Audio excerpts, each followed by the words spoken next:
Panic firing. Ito ang isang anggulong tinitingnan ng PNP-CIDG sa ginawang pagpapaputok ng Office of the Senate Sergeant at Arms sa mga ahente ng NBI na naka-defensive posture lang daw. Yan ang umaarangkadang balita ni Willie Delgado Jr. Mistaken threat, panic firing, at mahinang koordinasyon. Ito ang tatlong pangunahing dahilan na nakita ng PNP-CIDG sa nangyaring pagpapaputok ng mga tauhan ng Senate Sergeant at Arms sa mga tauhan ng National Bureau of Investigation sa gusali ng Senado noong Mayo 13. Matapos ang masusing investigasyon, inirekomenda na ng CIDG ang pagsampa ng reklamo laban kay suspended Senate Sergeant at Arms Retired Major General Mau Aplasca at 2 pang miyembro ng USAA. Ayon sa CIDG, wala silang makitang ebidensya na may intensyong atakihin ng otoridad ang Senado ng gabing yun.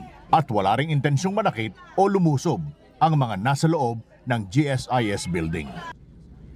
Paglabag sa Republic Act 11917 o Private Security Services Industry Act ang tinitinang kaso laban sa mga tauhan ng USAA dahil sa umano'y hindi makatwirang paggamit at pagpapaputok ng baril. Tinawag ng CIDG na panic firing ang ginawang pagpapaputok ng USAA habang defensive posture naman ang ikinilos ng mga NBI agent.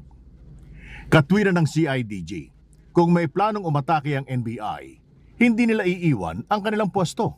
Lumabas din sa investigasyon na may access ang USAA sa CCTV feeds na posibleng nakapagpakita sana na wala namang nagaganap na aktual na banta. Pinapatawag na ng CIDG ang ilang maintenance official ng GSIS dahil sa umano'y kakulangan ng koordinasyon.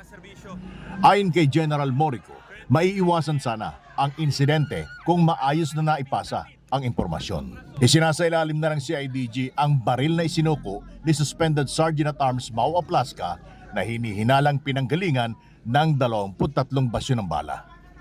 Inaalam na rin ng CIDG kung sino ang nagbigay ng maling impormasyon na nagpakilos sa mga taga-USAA na may nagaganap na pag-atake sa Senado.